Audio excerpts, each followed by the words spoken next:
पिछले वीडियो में हमने हार्ट की इंटरनल स्ट्रक्चर के बारे में पढ़ा। हमने देखा कि हार्ट के चेम्बर्स अपनी जिम्मेदारी कैसे निभाते हैं। इस प्रकार राइट एट्रियम और राइट वेंट्रिकल डीऑक्सीजनेटेड ब्लड को रिसीव और डिस्ट्रीब्यूट करते हैं। दूसरी ओर लेफ्ट एट्रियम और लेफ्ट वेंट्रिकल ऑक्सीजनेटेड ब्लड को रिसीव और डिस्ट्रीब्यूट करते हैं। अगर आप श्योर नहीं है कि कौन सा साइड ऑक्सीजनेटेड ब्लड से संबंधित है और कौन सा डीऑक्सीजनेटेड से, तो सिर्फ लॉर्ड याद रखें, लेफ्ट ऑक्सीजनेटेड और राइट डीऑक्सीजनेटेड। अब जब हम रिसीविंग और डिस्ट्रीब्यूटिंग चेम्बर्स कहते हैं, इससे हमारा क्या मतलब होता है? ब्लड कहाँ से आता है और कहाँ जाता है? खैर चलिए इसे आसान कर देते हैं। हम जानते हैं कि हार्ट एक पंपिंग ऑर्गन है, तो हार्ट दो अहम जगह तक ब्लड को पंप करता है, एक लंग्स में और दूसरा पूरे शरीर में। तो चलिए देखते हैं कि सर्कुलेशन की इस प्रोसेस में ब्लड कैसे फ्लो करता है। इसे आसान करने के लिए चलिए इसे हमारे हार्ट का रफ स्केच मान लेते हैं। राइट एट्रियम राइट वेंट्रिकल और लेफ्ट एट्रियम लेफ्ट वेंट्रिकल। तो पूरे शरीर में डीऑक्सीजनेटेड ब्लड राइट एट्रियम में आता है, यहाँ से ये राइट वेंट्रिकल में भेज दिया जाता है और ये कहाँ जाता है? राइट वेंट्रिकल इसे लंग्स को डिस्ट्रीब्यूट करती है। लंग्स भी अल्वियोलाई ताजे ऑक्सीजन को ब्लड में ऐड करके ऑक्सीजनेशन की प्रोसेस में मदद करती है। ऑक्सीजनेटेड या प्योर ब्लड लेफ्ट एट्रियम तक ले जाया जाता है और आगे लेफ्ट वेंट्रिकल में भेज दिया जाता है।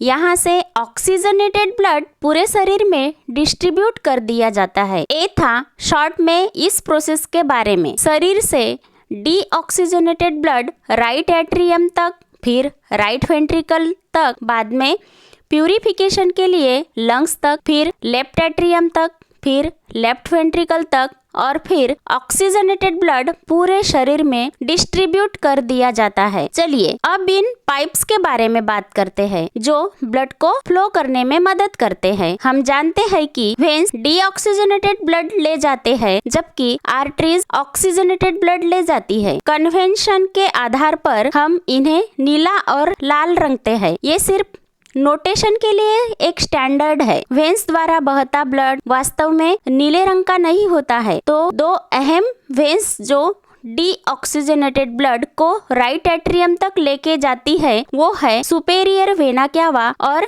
Inferior vena क्यावा। सुपेरियर वेना क्यावा शरीर के ऊपरी हिस्से से डीऑक्सीजनेटेड ब्लड लाती है और इंफेरियर वेना क्यावा शरीर के निचले हिस्से डीऑक्सीजनेटेड ब्लड लाती है। ब्लड वेसल्स जो डीऑक्सीजनेटेड ब्लड को राइट वेंट्रिकल से लंग्स तक ले जाती है वो पल्मोनरी आर्टरीज होती है। जी हाँ, शरीर में सिर्फ यही आर्टरीज डीऑक्सीजनेटेड ब्लड को लेके जाती है। सिर्फ पल्मोनरी वेन ही ऐसी वेन है जो ऑक्सीजनेटेड ब्लड को लंग्स से लेफ्ट एट्रियम तक लेके जाती है और अंत में एओर्टा इस ऑक्सीजनेटेड ब्लड को लेफ्ट वेंट्रिकल से पूरे शरीर तक ले जाती है। यहाँ एक और इंटरेस्टिंग चीज है जिसे आपको जानना चाहिए। अब क्योंकि वेंट्रिकल से ब्लड बाहर पंप करने पर इतना दबाव बनता है, इसीलिए संभावना है कि ये वापस एट्रिया में बह जाए, लेकिन ऐसे नहीं होता है। लेकिन आप जानते हैं क्यों? ये वाल्व्स द्वारा सुनिश्चित किया जाता है जो इन दो पार्टीशन की रक्षा करते हैं। हमारे पास राइट एट्रियम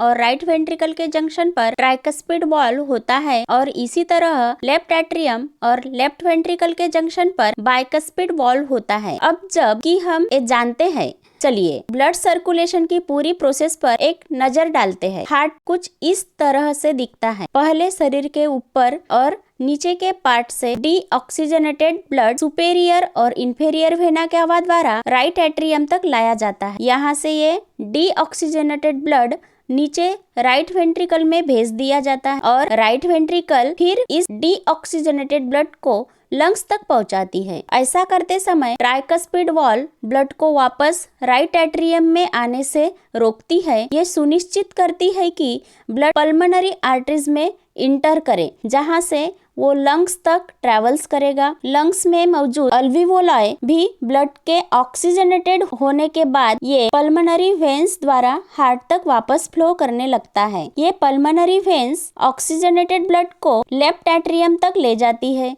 जहां से ये लेफ्ट वेंट्रिकल तक भेजा जाता है और जहां ये शरीर में सर्कुलेशन के लिए भेजा जाता है। फिर से यहाँ बाइकस्पिड वॉल्व लेफ्ट एट्रियम में ब्लड का बैकफ्लो रोकते हैं। एवर्टा जो कि शरीर में सबसे बड़ी आर्टरी है, वो ऑक्सीजनेटेड ब्लड को लेफ्ट वेंट्रिकल से लेकर शरीर में सप्लाई करती है। इस तरह से हमारे शरीर में ब्लड सर्कुलेशन होता है। शरीर में डीऑक्सीजनेटेड ब्लड प्यूरिफिकेशन के लिए लंग्स में भेजा जाता है। ये लंग्स द्वारा ऑक्सीजनेट या प्यूरिफाई किया जाता है और फिर ऑक्सीजनेटेड ब्लड लंग्स से शरीर में भेजा जाता है और इन दोनों प्रोसेस को हार्ट हैंडल करता है। ध्यान से नोटिस करें, अब देखेंगे कि ब्लड हार्ट में 2 बार आता है, इसीलिए इसे डबल सर्कुलेशन कहा जाता है। इस तरह का फीचर मैमल्स और पक्षियों में भी देखा जाता है।